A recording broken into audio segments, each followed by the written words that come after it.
I have been astounded at his perseverance, his strength. It is supernatural. I don't think I know anybody that could take the beating he has taken. I think it's, quite frankly, it's a supernatural phenomenon. Jim Garlow, you are very involved in things like this. This is This is the center point of politics in America, but also this is where our country gets steered. It's the people in office, especially the highest office of president. And give me your assessment after the assassination attempt on Saturday of the president, and such a close near miss. I mean, it hit his ear, right? So how do you see that? I mean, I think people have to acknowledge there's some providence. That is a providential thing, and he acknowledged it. He did the next morning. I really appreciated his statement. He said, God alone had spared his life. When, as we already alluded to, when he walked in on the first night, almost everybody I've talked to said that as a more somber Donald Trump. He's sobered. He's more contemplative. It was a different Donald Trump. He was very calm, but he's a man who's been through as close to death as you can be without dying. And not only is that sobering, and it really makes you reflect, which is a good thing for all of us. We all had better realize that we're that far from eternity, right? So we better get it right in this life. But could that also affect the election? I mean, to stand up and to put his fist in the air, to show strength in that moment where most of us would just be jolly, right? Because we know how close we would have been to death. So does that also play into the election, to see his strength? And it seems to me like he's going to soar in the polls, especially with this convention following. I have been astounded at his perseverance, his strength. It is supernatural.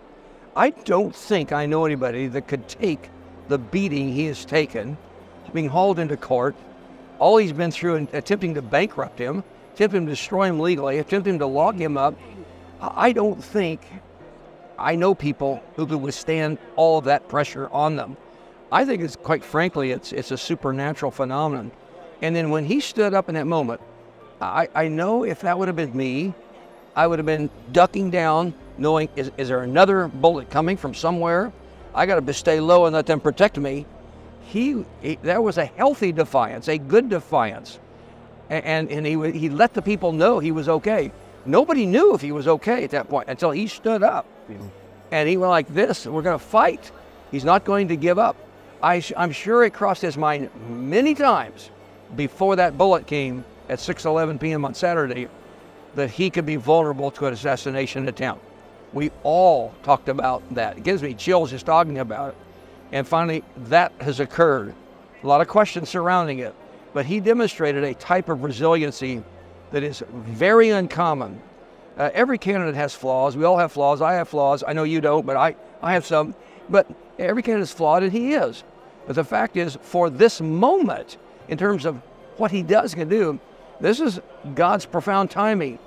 People have called him a wrecking ball. That's because we need a wrecking ball. We actually need that kind of a temperament to correct some things severely. So I'm thankful for that personality that comes through, and we needed that on Saturday afternoon, and he demonstrated it. And I think the world, for sure, Americans have noticed that his strength is profound and almost, you would say, supernatural. Give me your assessment of the vice presidential pick, J.D. Vance. I wish I knew more. Based on what I know, I think it's okay. My first choice would have been Mike Pompeo or Tim Scott or Sarah Huckabee Sanders, but he didn't ask me. I'm not the one to choose.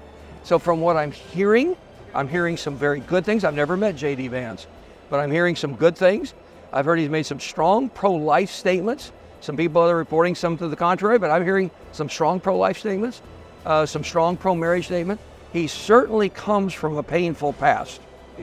And a person who comes from a painful past oftentimes has a steel backbone and a resolve that can help us all through the hard times.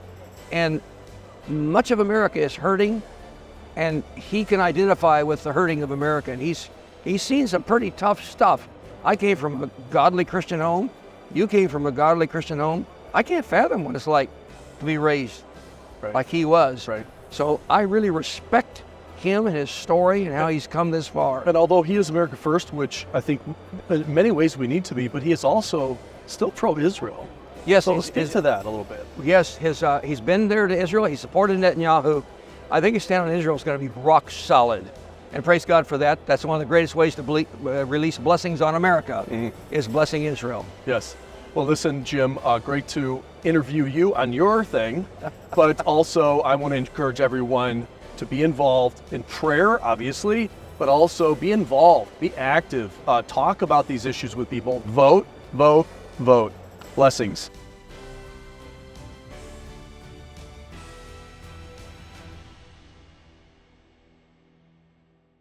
Hey, I hope you enjoyed our program on YouTube. We want to continue to provide you some great videos on God, the Bible, and how it all connects with our world. It would really help us if you would consider subscribing to the InGrace YouTube channel. We would also like to have you comment. We will try to read and respond to them. And we also need you to hit the notification button and like the InGrace episode that you just saw. These ways will help more people hear about InGrace and more people hear the gospel of grace.